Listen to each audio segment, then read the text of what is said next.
Bismillah, Assalamualaikum warahmatullahi wabarakatuh. Alhamdulillah, salatu wassalamu ala rasulillah wa ala alihi wa sahbihi wa man wala. Asyhadu an la ilaha illallah wahdahu la syarikalah wa asyhadu anna muhammadan abduhu wa rasuluhu la nabiyya ba'dah. Ya ayyuhallazina amanu taqullaha haqqa tuqatih wa la tamutunna illa wa antum muslimun.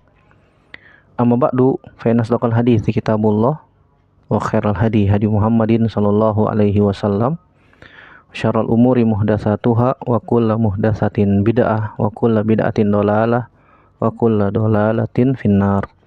Ail ikhwah janallahu alaikum ajmain. Alhamdulillah, segala puji hanya milik Allah Subhanahu wa taala yang kembali mempertemukan kita dalam media ini untuk melanjutkan pelajaran kita dari Ad-Durus Al-Yaumiyah. Tapi kita sekarang masuk pelajaran yang ke-291. Itu al-wasiyatu bin nisa. Itu wasiat untuk berbuat baik kepada wanita. Ketahuilah saudaraku rahimanillah wa ikum ajmain, Islam sangat menekankan pentingnya berbuat baik kepada kaum wanita. Al-Quran dalam banyak ayatnya dan hadis Nabi Shallallahu Alaihi Wasallam banyak yang memberikan petunjuk tentang masalah ini. Wasiat untuk senantiasa bertakwa kepada Allah terhadap mereka kaum wanita.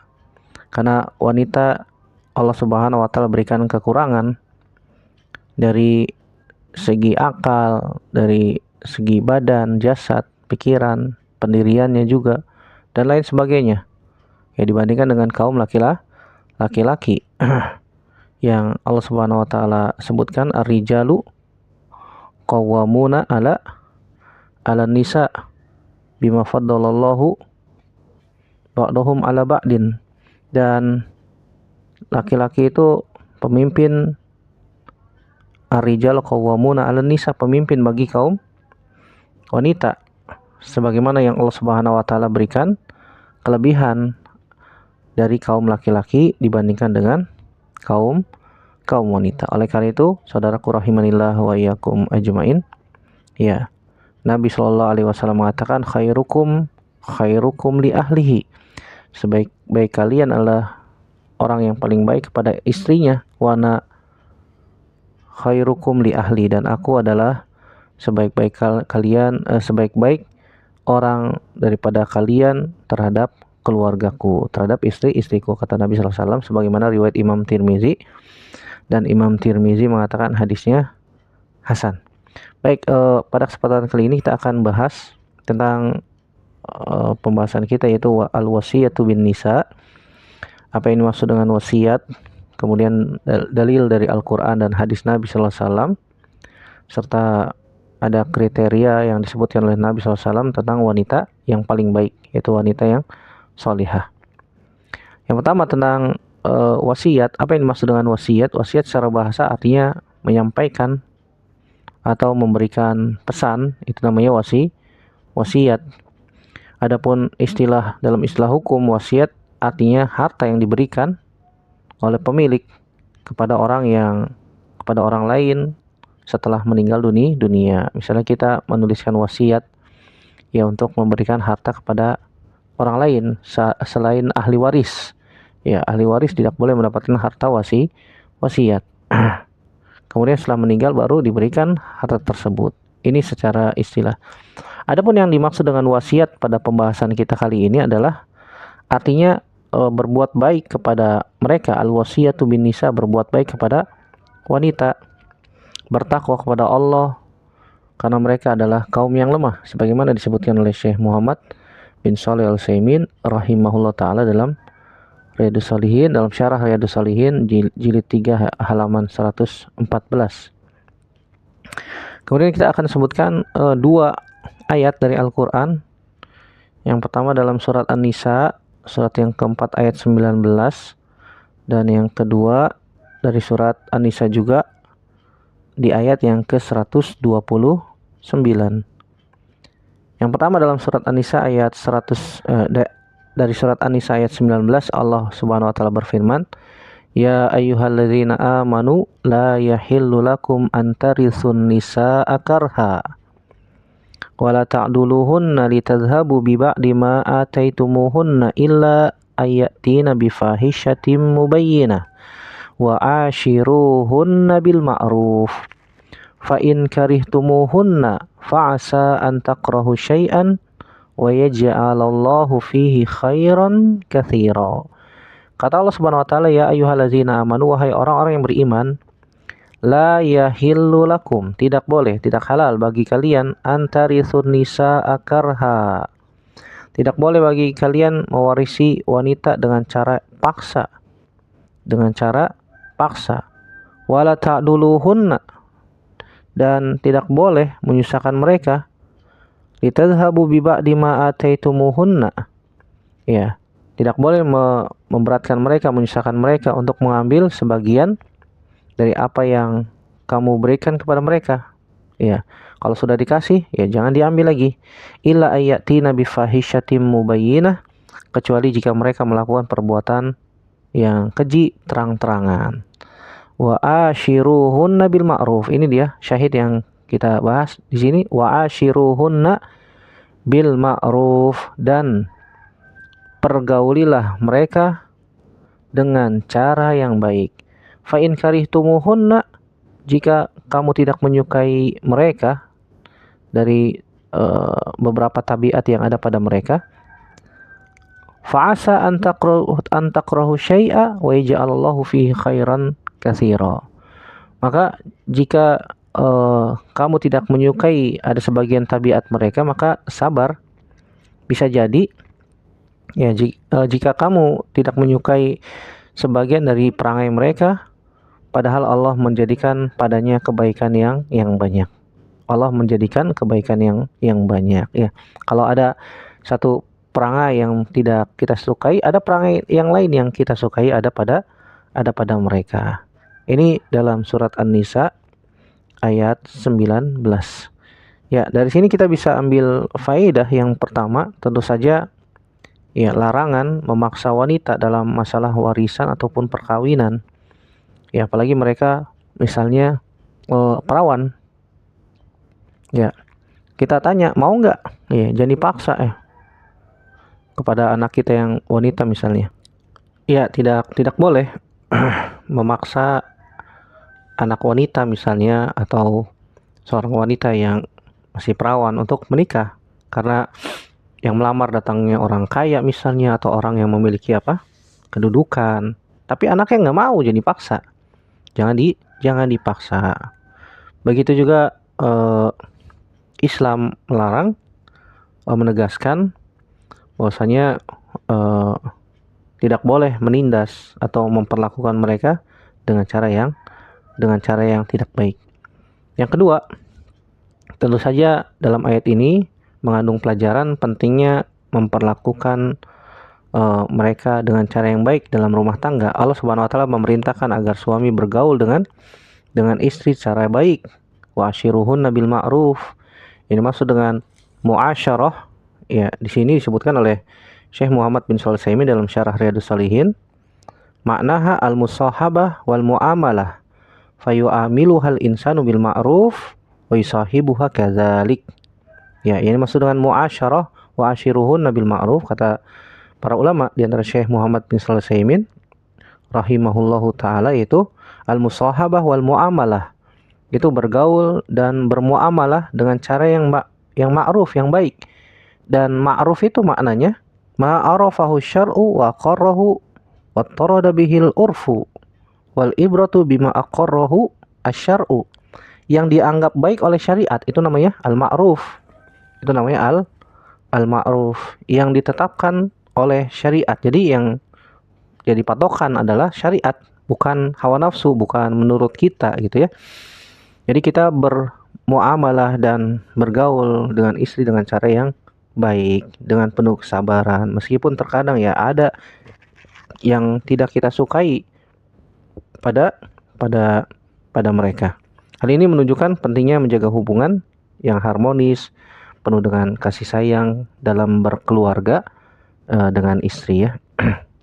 Kemudian faedah yang ketiga, sabar dalam menghadapi konflik. Nah, kita berkeluarga pasti ada yang namanya konflik, ada masalah. Maka ya, bagaimana cara menanggulangi, cara mencari solusi dalam konflik yang ada. Tentu saja dihadapi dengan kepala dingin, tidak dengan emosi, tidak dengan hawa nafsu, sehingga mungkin permasalahan kecil jadi masalah besar gara-gara ya mengedepankan ego. Ya, betapa banyak masalah-masalah kecil yang dihadapi dengan egoisme, kemudian hawa nafsu, sehingga menjadi besar. Betapa banyak masalah-masalah yang mungkin terlihat besar tapi dihadapi dengan kepala dingin, sehingga bisa didapatkan solusinya, jalan keluarnya yang terbaik dari Allah Subhanahu wa ta'ala. Dan kita ambil hikmah dari permasalahan atau konflik yang ada dalam rumah tangga. Nggak ada tuh sejarahnya berumah tangga nggak ada konflik, nggak ada. Pasti ada konflik. Nabi SAW juga seperti itu, sama. Ya, Nabi SAW sedang ada di rumah Aisyah radhiyallahu taala anha. Ada tamu dari kalangan sahabat. Hafsah datang bawa makanan. Aisyah cemburu, kan begitu. Akhirnya makanan yang dibawa oleh Hafsah dijatuhkan sehingga tumpah di depan para sahabat. Coba bayangkan kalau kita di posisi Nabi Shallallahu Alaihi Wasallam. Iya, ini lagi ada tamu. Iya, istri kita yang lain misalnya datang bawa makanan, istri yang berada di tempat yang sekarang kita gilir ternyata cemburu. Wah, ini luar biasa. Kalau tidak dihadapi dengan kepala dingin, nah ini ribut, kan begitu. Tapi Nabi SAW luar biasa dalam menyelesaikan permasalahan ini. Nabi katakan kepada para sahabat, gorot umukum, ya ibu kalian sedang cemburu. Kemudian Aisyah pun diperintahkan oleh Nabi SAW untuk membereskan makanan yang berserakan dan mengganti piring yang pecah, ya tentu saja ya. Yang berantakan diganti semuanya oleh Aisyah radhiyallahu taala anha. Ini pasti ada konflik ya. Nabi SAW aja berkeluarga ada konflik, apalagi kita. Oleh karena itu wajib sabar dan kita melihat dan mengambil sisi positif yang ada, yang mungkin tersembunyi dalam situasi tersebut. Kita nggak tahu ya. Allahu a'lam bishawab. Kemudian yang keempat, faedah yang bisa kita ambil dari ayat ini adalah memahami kebaikan yang tersembunyi di dalam diri pasangan masing-masing. Meskipun ya kita tidak menyukai sesuatu dari tabiat pasangan kita, tapi pasti ada sisi positifnya. Ya, Nabi Shallallahu Alaihi Wasallam sebutkan di dalam hadisnya dan juga dibawakan oleh Imam An-Nawawi rahimahullah taala dalam Riyadhus Shalihin, bahwasanya Nabi Shallallahu Alaihi Wasallam pernah mengatakan, ya, dari hadis Abu Hurairah radhiyallahu taala anhu, beliau mengatakan Nabi SAW bersabda, la yafraq mu'minun mu'minatan in kariha minha khuluqan radiya minha akhar. Wa qala ghairahu rawahu Muslim. Wa qawluhu yafraq wa huwa bi fathil ya wa iskanil fa wa fathir ra maknahu yubghid. Yuqal farikatil mar'atu zawjaha wa farikaha zawjuha bi kasri ra. Yafraquha bi fathiha ay abgodoha wallahu a'lam. Ya, kata Imam An-Nawawi dalam Riyadhus Shalihin hadis nomor 275 disebutkan dari hadis Abu Hurairah radhiyallahu taala anhu, semoga Allah meridhoinya. Beliau mengatakan Nabi SAW bersabda, la yafraq mu'minun mu'minatan. Tidaklah seorang mukmin marah terhadap seorang wanita mukminah in kariha minha khuluqan, jika dia benci terhadap salah satu akhlak yang dimiliki oleh wanita tersebut, wanita beriman tersebut, radiya minha akhar, maka dia juga bisa ridho dari akhlak yang lain. Hadis ini diriwayatkan oleh Imam Muslim dalam Kitabur Radha babul wasiyah bin nisa nomor 1469. Artinya, saudaraku rahimanillah wa iyyakum ajmain, bahwasanya tidak ada wanita atau manusia yang sempurna. Pasti ada minus, ada plus minus lah. ada plus minus. Kalau kita melihat ada minusnya ya, kita pandang plusnya. Oh, ada kebaikan yang lain yang dimiliki oleh pasangan kita. Jangan lihat minusnya terus. Jangan lihat minusnya terus sehingga ya timbul permasalahan dari itu. Dari sana ya. Nasallallahu salamata wal afiyah. Kemudian faedah yang selanjutnya yang kelima, wajib melindungi hak-hak wanita. Ayat ini juga menunjukkan memerintahkan agar kita menjaga hak-hak mereka, baik dalam aspek pernikahan, warisan, perlakuan dalam rumah tangga, dan yang lainnya. Islam mengajarkan untuk tidak menzolimi wanita dan memperlakukan mereka dengan penuh hormat dan kasih sayang. Karena Allah Subhanahu wa taala sudah memperlakukan mereka dengan baik. Dengan diturunkan satu surat khusus tentang wanita, namanya surat apa? An-Nisa, kan begitu. Allah Subhanahu wa taala saja sudah menghormati mereka, kok kita enggak? Ya, Islam telah memerintahkan tentang masalah ini ya. Jadi secara keseluruhan ayat ini mengajarkan kita tentang pentingnya memperlakukan pasangan hidup dengan penuh perhatian, kasih sayang, dan sabar ya, serta menghargai hak wanita dalam kehidupan rumah tangga. Ayat yang kedua kita baca dari surat An-Nisa juga, ayat 129. Allah Subhanahu wa taala berfirman, "Walan tastati'u an ta'dilu bainan nisa'i walau harastum, fala tamilu kullal maili fatadharuha kal mu'allaqah. Wa in tuslihu wa tattaqu fa innallaha kana ghafurur rahima."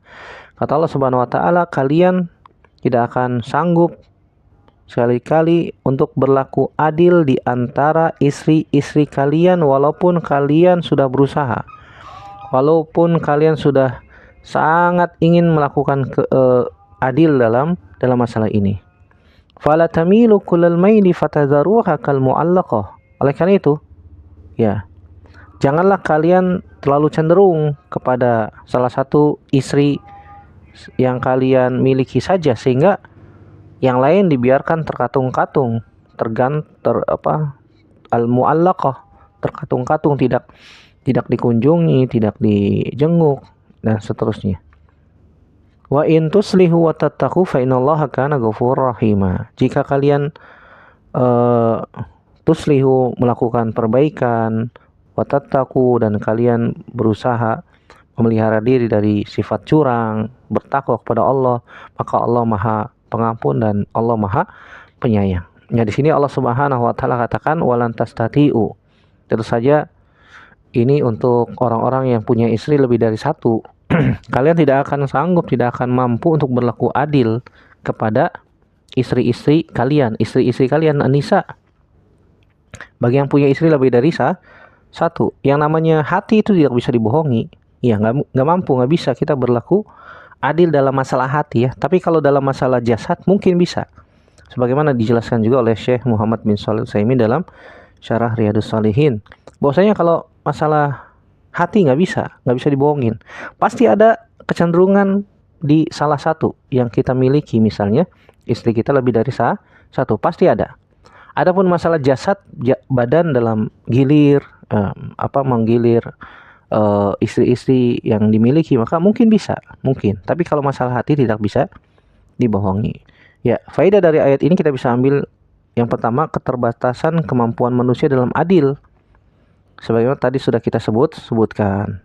Ya, ini untuk yang memiliki istri lebih dari satu. Masalah perasaan, ya kecenderungan hati ini tidak bisa dibohongi ya. Tidak bisa kita berlaku adil dalam masalah ini. Tidak bisa adil secara sempurna. Dan ayat ini juga mengajarkan kepada kita untuk menyadari keterbatasan kita sebagai manusia. Tapi Allah Subhanahu wa taala perintahkan walau harastum, walaupun ya kita berusaha, pasti ada salah satu kecenderungan. Yang kedua, perhatian kepada keadilan dalam hubungan poligami. Ya, ayat ini mengajarkan kepada kita bahwasanya ya seorang suami diizinkan untuk menikahi lebih dari satu wanita, tapi dengan syarat-syarat yang harus terpenuhi, di antaranya masalah adil dalam berbagai hal, dalam masalah nafkah, dalam masalah giliran, itu masalah jasad ya, masalah jasad. Kalau masalah jasad bisa diusahakan, bisa. Tapi kalau dalam masalah hati, ya ini tentu saja sulit. Ini sulit untuk dicapai. Karena Allah Subhanahu wa taala menyebutkan walan tastati'u, kalian tidak akan mampu anta dilubainan nisa'i walau harostum. Kata Syekh Utsaimin, ini dalam masalah hati. Kalau dalam masalah jasad ya mungkin bisa diusahakan. Tapi kalau dalam masalah hati nggak bisa. Pasti ada kecenderungan di salah satu ya. Kemudian faedah yang ketiga dari surat An-Nisa ayat 129 yaitu larangan berbuat zalim agar suami tidak terlalu condong. Ada kecondongan, ada kecenderungan, ada, tapi jangan terlalu. Iya, tetap harus adil ya dalam masalah pembagian jatah bermalam misalnya. Ini berarti bahwa ketidakadilan dalam perlakuan terhadap istri-istri baik dalam hal perhatian, nafkah atau hak lainnya adalah tindakan yang tidak dibenarkan. Misalnya kita condongnya pada satu wanita misalnya, salah satu istri kita misalnya, sehingga di situ terus nginepnya. Nafkahnya dikasih di situ yang paling besar, yang lain sedikit bahkan mungkin nggak pernah ditengok. Subhanallah, ini zolim, ini zolim. Ingat Nabi SAW menyebutkan orang yang tidak berbuat adil atau zolim dalam masalah ini poligami, nanti di akhirat datang dalam keadaan jalannya miring, ya miring sebelah pundaknya, ketahuan tuh dosanya, dia punya istri lebih dari satu dan jalannya miring serta tidak adil nanti di akhirat ya. Di akhirat jalan miring karena tidak adil dalam masalah ini. Yang keempat, pelajaran bisa kita ambil sabar dan dalam ketaatan kepada Allah Subhanahu wa taala. Dan sudah kita sebutkan bahwasanya sabar itu ada 3 macam. Ada yang menyebutkan 4 macam. Yang pertama adalah sabar dalam menjalankan ketaatan. Sabar dalam menjalankan ketaatan hukumnya wajib. Ya, nggak boleh tolerir dalam masalah ini.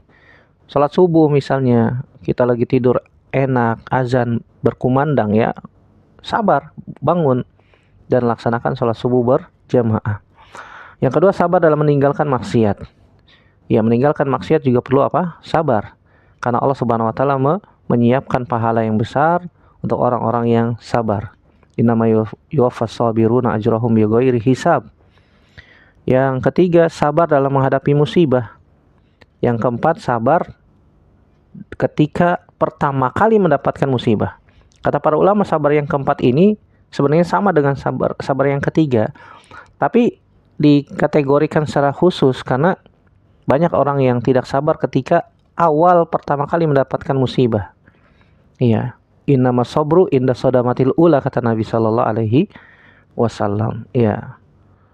Oleh karena itu sebagian ulama menyebutkan sabar yang keempat ini sendirian ya. Ya, dalam menjalankan ketaatan kepada Allah ini butuh kesabaran.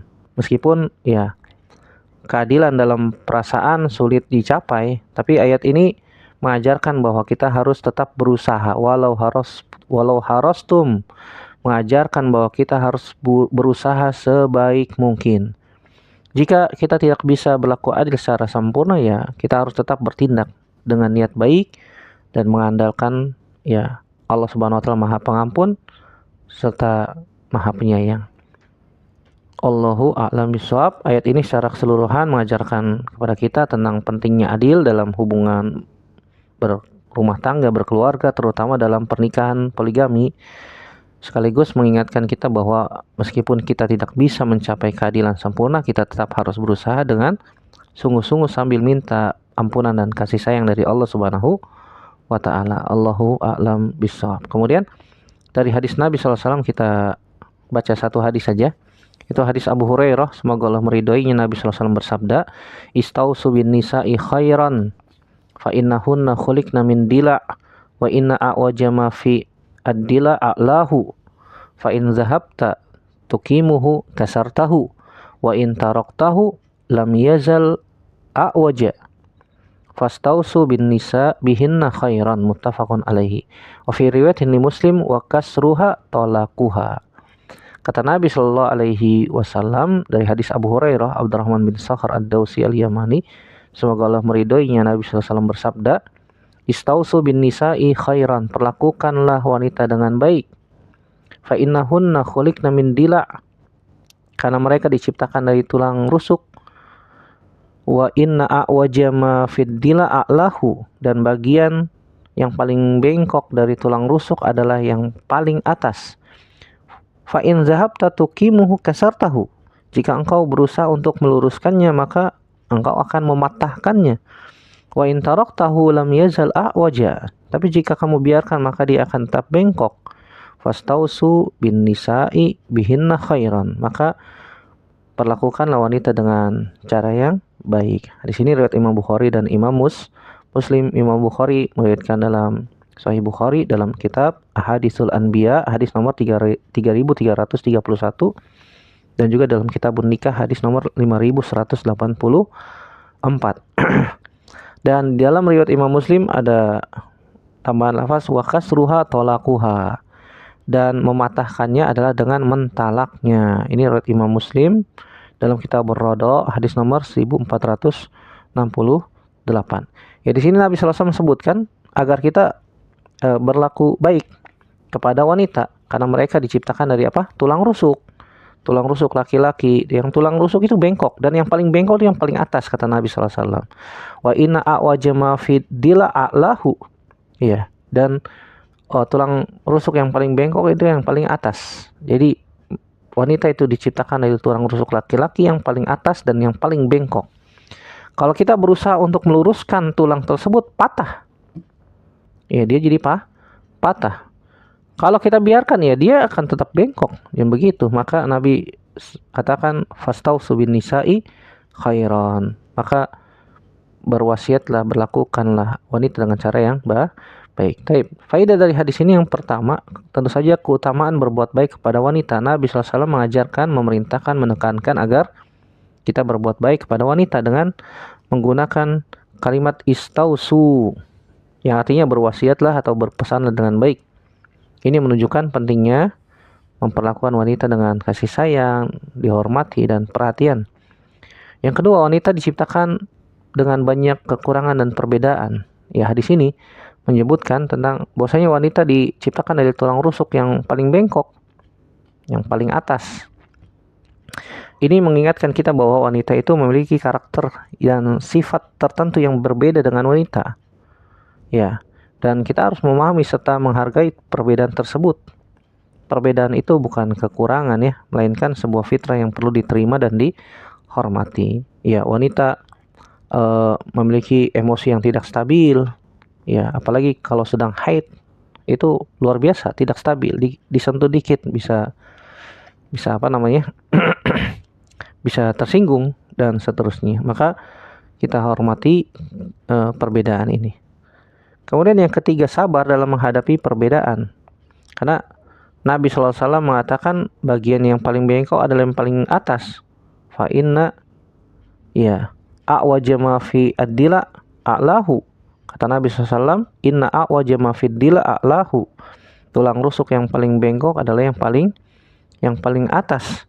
Ini mendeskripsikan, menggambarkan bahwasannya meskipun ada perbedaan sifat, karakter antara pria dan wanita, ya kita tidak bisa memaksa mereka menjadi seperti yang kita inginkan. Kita ingin merubah mereka seperti yang kita inginkan, nggak bisa.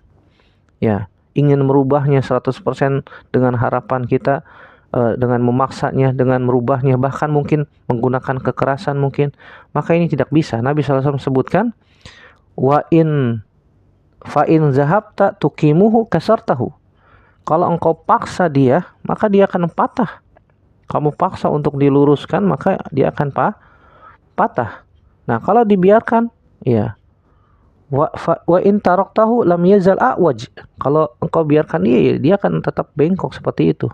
Seperti itu adanya. Ya, oleh karena itu kita diperintahkan untuk sabar dan memperlakukan mereka dengan bijak. Yang keempat, tidak ada paksaan dalam hubungan. Di sini mengajarkan kita untuk tidak memaksa mereka. Kalau mereka sedang tidak lagi mood, misalnya, jangan dipaksa. Ya, walaupun ada hadis Nabi SAW, kalau laki-laki lagi lagi pengen misalnya, syahwatnya sudah tinggi, habis ngeliat jin di luar gitu. Maka kalau laki minta, suami minta, maka layani. Walaupun dia sedang masak di tungku, belepotan misalnya, walaupun dia sedang dalam keadaan, walaupun dia di atas kendaraan, ini menunjukkan bukan berarti kalau suaminya minta di atas kendaraan langsung dilayani, tidak. Tetapi dalam keadaan biar bagaimanapun wanita istri di rumah, kalau laki-laki minta maka iya, kalau bisa berusaha untuk melayaninya. Kenapa? Banyak hikmah yang disebutkan oleh para ulama tentang masalah ini, diantaranya ya laki-laki kalau sudah ya syahwatnya di ujung tanduk maka bisa emosinya bisa meledak-meledak. Artinya khawatir terjadi hal-hal yang tidak diinginkan, seperti kekerasan dalam rumah tangga kah atau apa.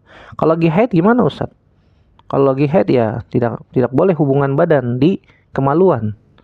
Ya, tidak boleh melakukan hubungan badan di kemaluan. Ya, begitu juga dubur. Ini hukumnya dosa besar, bahkan terlaknat kan begitu. Terus gimana Ustadz ya? Selain itu boleh. Selain di dua lubang itu boleh ya. Wallahu alam bisawab ya. Wallahu alam bisawab. Antum lebih paham lah yang sudah menikah ya. Kemudian juga faedah yang bisa kita ambil dari hadis ini adalah pentingnya menjaga keharmonisan dalam hubungan rumah tangga. Ya perlu kita saling menghormati, saling menghargai antara pasangan kita. Secara keseluruhan hadis ini mengingatkan kita untuk selalu sikap lembut, sabar dalam memperlakukan wanita, menerima perbedaan, serta menjaga keharmonisan dalam hubungan rumah tangga. Allahu a'lam bishawab. Sebenarnya banyak hadisnya yang disebutkan oleh Nabi Shallallahu Alaihi Wasallam. Begitu juga ada tahapan ketika terjadi masalah. Allah mengatakan dalam surat An-Nisa ayat 34, ya, yang pertama harus dinasihati dulu. Wallati takhafuna nusyuzahunna, kata Allah, faizuhunna, dinasihati dengan cara yang baik. Wahjuruhunna, kalau enggak mempan nasihat ya dengan cara dihajar, diboikot. Ya, tempat tidurnya dipisah. Ya, fil madoji, kata Allah Subhanahu wa taala, wahjuruhunna fil madoji wadribuhun. Yang terakhir tentu saja boleh pukul, tapi ingat, dorban goyro mubarihin, pukulan yang sebagai pelajaran aja, bukan bukan pukulan yang menimbulkan bekas, bukan pukulan teman sparring tinju, bukan, tapi pukulan sebagai pelajaran, Namun jika istri kembali taat, maka ya, dan suami tidak boleh lagi cari-cari kesalahan untuk menuntut lebih. Kata Allah, fa in ata'nakum fala tabghu alaihinna sabila. Kalau sudah taat istri, maka suami tidak boleh cari-cari kesalahan yang lain. Dan wanita soleh yang disebutkan oleh Nabi SAW dalam riwayat Imam Nasai dan dinyatakan hadis ini adalah hadis hasan sahih oleh Syekh Albani rahimahullah ta'ala. Nabi mengatakan dari hadis Abu Hurairah, ayun nisa'i khair, wanita yang seperti apa yang paling baik? Kata Nabi SAW, allati tasurruhu idza nazara wa tuti'uhu idza amara wa la tukhalifuhu fi nafsiha wa maliha bima yakrahu. Nabi pernah ditanya oleh seseorang, siapa wanita yang paling baik? Nabi mengatakan, yang pertama adalah yang paling menyenangkan jika dilihat suami, yang kedua taat suami jika diperintahkan, dan yang ketiga tidak menyelisih suami pada diri dan hartanya sehingga membuat suami benci. Ini yang disebutkan oleh Nabi SAW. Dan penutup, ya, sungguhnya wanita itu dunia adalah perhiasan. Kata Nabi SAW, sungguhnya ad-dunya mata'un wa khairu mata'iha almar'atu salihah. Kata Nabi SAW, sungguhnya dunia itu adalah perhiasan dan sebaik-baik perhiasan adalah wanita yang soleh. Oleh karena itu, Islam menuntut umatnya untuk berbuat baik kepada wanita dalam segala aspek kehidupan. Baik dalam masalah keluarga, masyarakat, dalam interaksi sehari-hari, wanita ya perlu dihormati, perlu diberikan haknya dan diperlakukan dengan adil dan penuh kasih sayang. Kalau hal ini difahami oleh setiap lelaki, maka tidak ada tuh kasus-kasus perceraian, kasus KDRT, pemukulan istri, kekerasan dalam rumah tangga dan seterusnya. Semoga yang sedikit ini bisa menjadi renungan bagi kita semua, dan semoga kita semua diberikan taufik oleh Allah Subhanahu wa taala untuk bisa memperbaiki keadaan kita masing-masing. Semoga Allah Subhanahu wa taala juga memberikan solusi, jalan keluar yang terbaik untuk saudara-saudara kita yang berumah tangga, yang sedang menghadapi permasalahan-permasalahan. Semoga Allah berikan solusi jalan keluar yang terbaik untuk kita semua. Amin ya rabbal alamin. Semoga bermanfaat. Aku qouli hadza astaghfirullah li wa lakum. Subhanaka Allahumma bihamdik, asyhadu an la ilaha illa anta astaghfiruka wa atubu ilaik. Wassalamualaikum warahmatullahi wabarakatuh.